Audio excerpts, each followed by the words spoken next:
Y'all, I won't even... I can't even explain how this matrix works, guys. I can't even explain it. This is crazy. I just did a 10-minute video about so many heartfelt things that were on my mind, and the audio didn't go through. And it's just like, and the whole video was about how the matrix will F with you and just try to get your goat.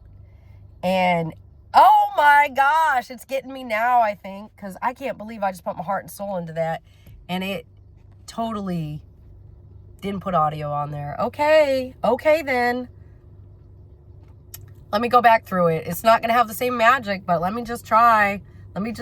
So I'm telling you, from wake up till now, which has only been a couple hours, I've had so much shit thrown at me. Employee that quit earlier this week, coming back at me with this and that and this and that. And like, I give everybody every opportunity to do the job. And if you want to quit, that's on you. And I'll always give second chances and I always give people a chance. But like, if you don't want the job, that's you. That's you, not me. And you make that decision, not me. So, you know, I'm just not going to employ people to show up, though. You have to do the job.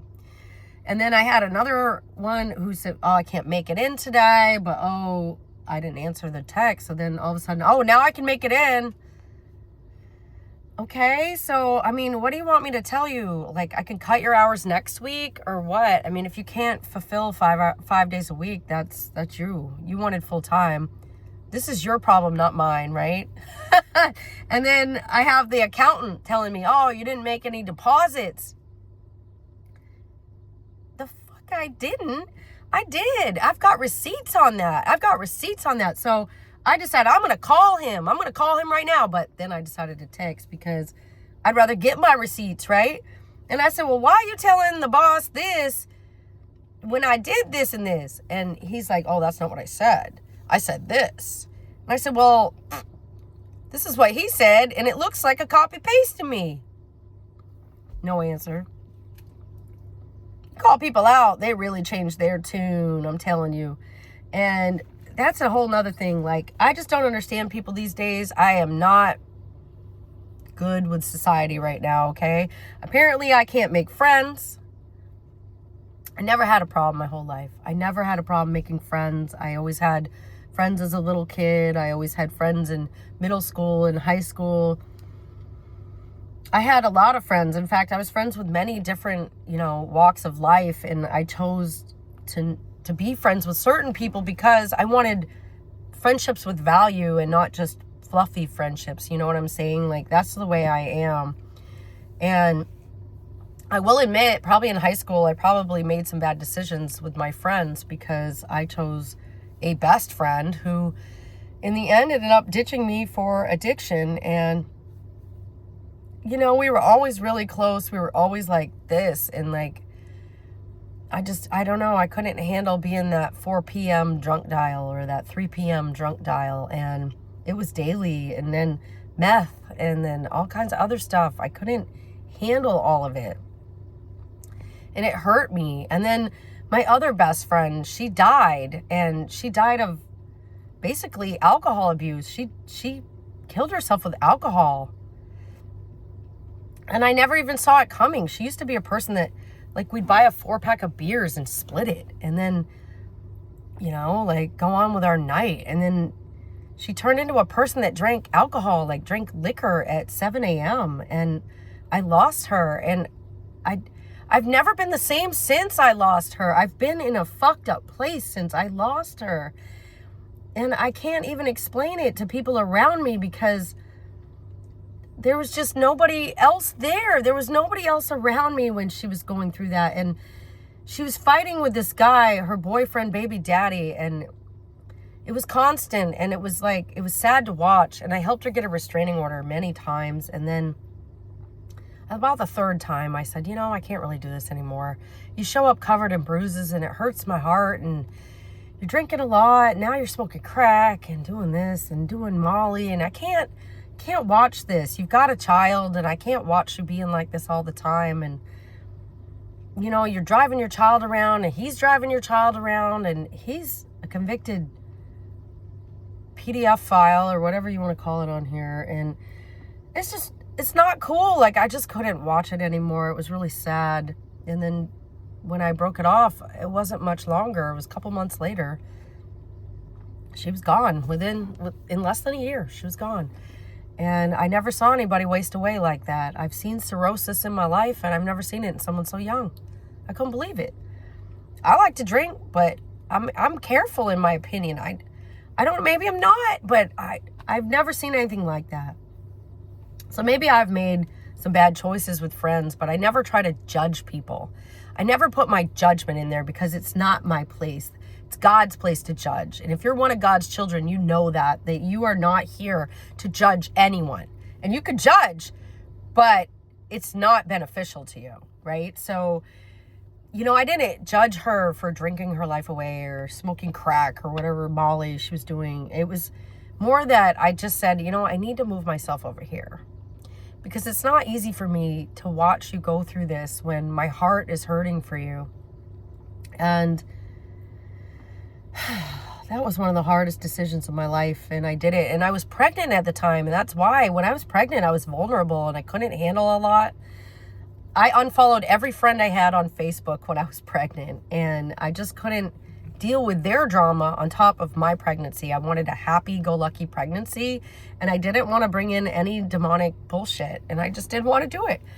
And I mean, after I was done being pregnant, I followed everybody again, but it was sad to have to do that. I just really couldn't allow all that in my bubble. So I don't judge people when they're like that, but I will say that there's some people out there recently who've been pretty hurtful to me, and it's whatever. You got to do what you got to do. I'm not going to sit around and dwell on it, but as one of God's people, I know that you don't judge people, and if you have to move yourself away, that's your decision. But sometimes these decisions have consequences, and I lost my best friend, and she probably was the best friend I ever had. And my best friend in high school, she's kind of gone. So, I mean, I've lost her too, as far as I'm concerned. She's gone. She's never going to be the same.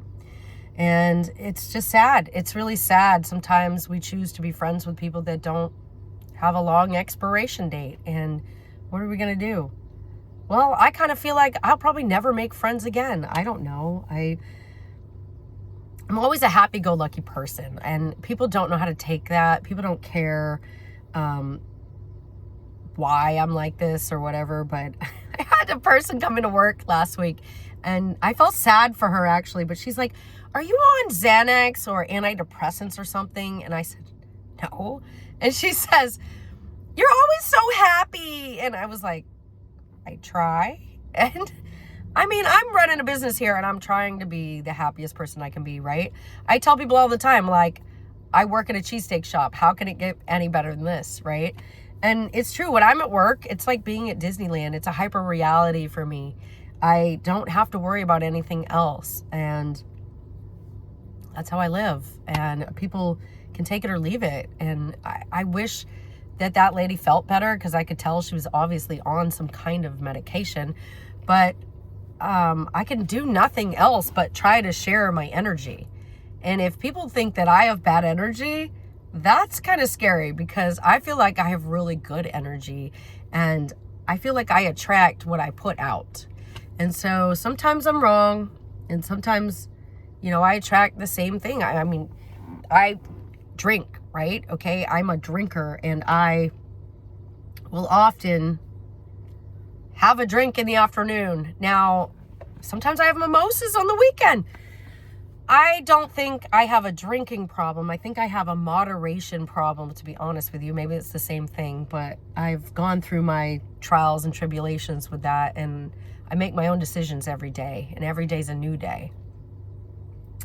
I recently went through a dry January, and that was a eye-opening experience, but I don't know. I'm just trying to talk about the Matrix, and I feel like the Matrix kind of puts it out there for you, like, oh, this is the day we want you to have. And I'm not going to have that kind of day. I don't care what the Matrix is trying to do. I'm going to have the day I want to have. And I'm going to steer the car the way I want to steer it. not the way they want to steer me. I'm going to take control, and I'm going to control my hyper reality and put it where I want it to be. And you know, one of these days, I'm going to cease to exist here on this planet, and that's fine. And nobody's going to know where I go, because there's no way to know for sure, right? There's going to be debates back and forth, but I know where I'm going to go, and I'm going to heaven, and I'm going to be sit beside the Father, and that's it. I'm going to be next to Jesus, loving it up, and I don't care what anybody thinks of me, and I don't care what anybody wants to think about me after I'm gone. It's whatever. I know my kids love me. I don't know if I've ever done enough for them. I try to do good for everybody. I try to be a shirt off my back kind of person. When I was a single mom, I had a lot of people do things for me and, you know, give my children presents, give me money, like, for things. And I couldn't believe that people had generosity like that. I had never seen it in my life before. I'd never been exposed to it. And when I was down and out, people really showed up for me. And that's when I knew God was real. I was like, God really comes through people like this. It's amazing. And so now I try to be that person. Now that I'm in the seat where I can help others, I try to always give back and always help out, especially single moms.